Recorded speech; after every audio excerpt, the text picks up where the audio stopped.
Hi students, this is your read-along for 3.07 Ancient Art of Greece. First we'll talk about Greek sculpture. Artists of ancient Greece expressed their deep admiration for the human form through their art, creating a new subject to portray, the nude. During the classical period, sculptors broke away from stiffly posed front-facing figure commonly seen in earlier pieces. They studied the movement of the body and learned how subtle shifts in weight could affect the balance and pose of a sculpture. Greek sculptors began creating figures that looked lifelike and natural, yet they didn't portray people with photographic accuracy. Instead, they idealized the human form, depicting it as youthful and athletic, and with perfect proportion and graceful beauty. Greek artists created sculptures that reflected the beliefs of the people. They carved life-sized gods and goddesses from Zeus to Poseidon, as well as youthful, physically fit warriors and athletes. Greek artworks emphasize the importance of both religion and humanity in the Greek culture. Greek sculptors first carved in marble. To make heavy, freestanding marble statues stand up, the artists posed their figures rather simply. During the classical period, however, the Greeks developed a hollow bronze casting technique that let them create more active poses without worrying that a heavy limb would crack off or the sculpture would fall over. Most of the bronze sculptures were lost in antiquity, partly because bronze corrodes and partly because the Greeks melted most of them down to make weapons or other sculptures. Today, we know that many ancient Greek bronze sculptures only by way of marble copies created by the Romans. This sculpture, Polykeletos, is a Roman copy in marble. The original bronze sculpture did not require the tree trunk support at the leg or the brace between the hip and wrist that you see in the copy. During the classical period, Greek sculptors believed there was an ideal way to represent the human body. Their detailed carvings of muscular, athletic figures represented idealized youth and beauty. Sculptors also wanted their sculpture to portray a balanced restraint between the mind, reason, and the body. They posed figures in active positions, yet with calm and controlled facial expressions. Think about the photographs you've seen of a professional basketball or soccer players that capture a split second of action. Study the face of Myron's discus thrower. Do you think an actual discus thrower would have such a calm expression while twisting his body to throw the discus? Now look at the face of the athlete in the second photo.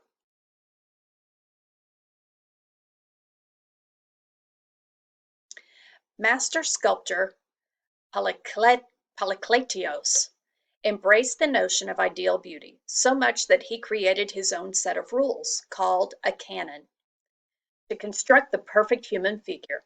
He studied the relationship of body parts to one another so that his figures would have accurate proportions. But, I'm not going to say his name again, strove for more than just accuracy. His canon set out an idealized perfect proportion. He used a fixed unit of measurement. Some believe it was the height of the head or length of the index finger, and he used that to determine the size of other parts of the figure. To test his canon, he created the bronze spear bearer, a figure that represents perfect balance and proportion. Neither the canon nor the original spear bearer has survived. Roman artists tried to understand his measurement system by making a marble copy of the spear bearer. Experts still try to understand the artist's mathematical rules for proportion in figure sculpture, but they don't agree on the basic unit of measurement that he used.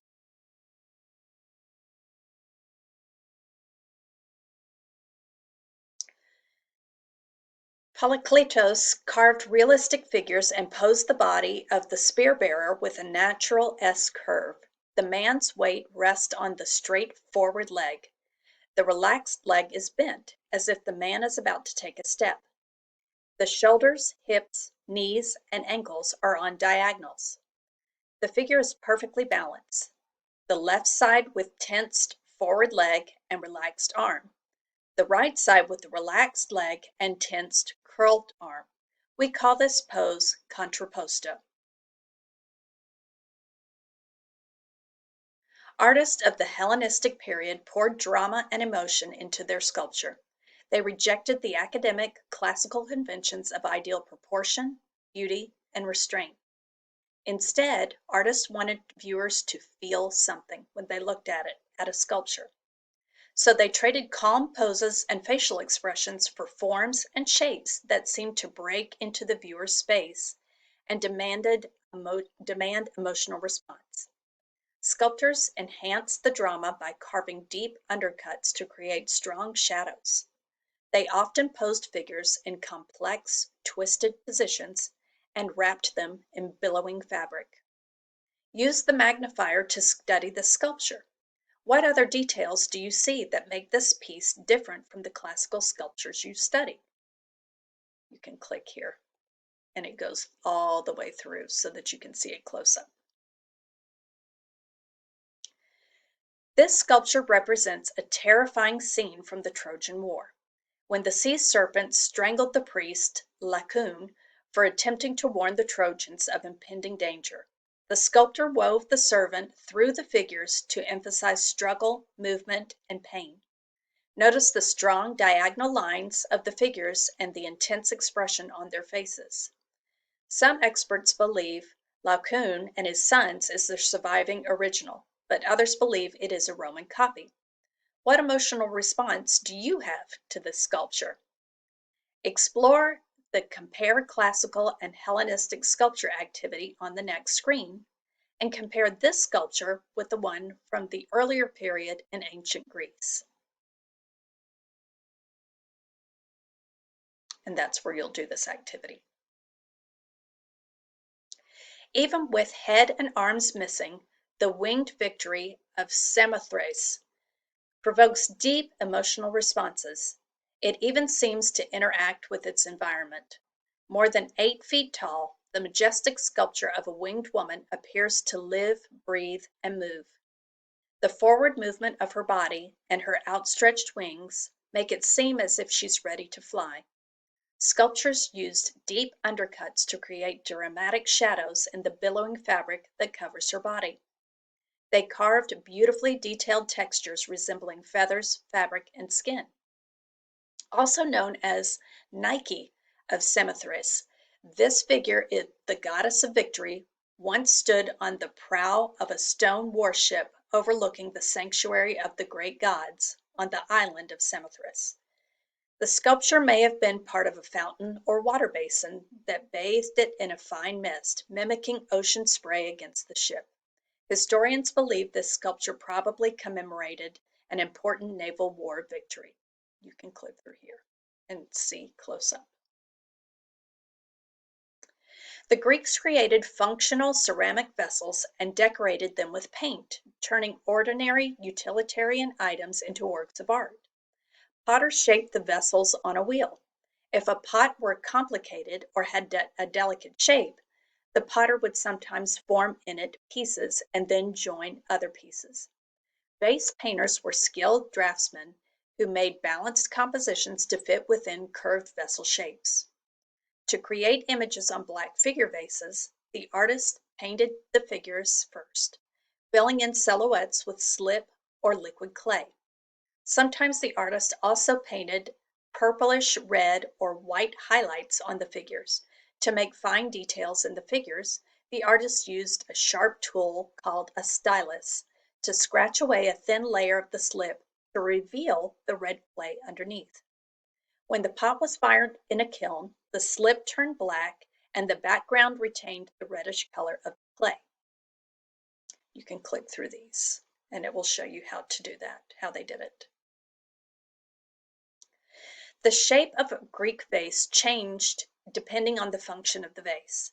This black figure is an amphora, a large all-purpose jar for storing and transporting wine and food.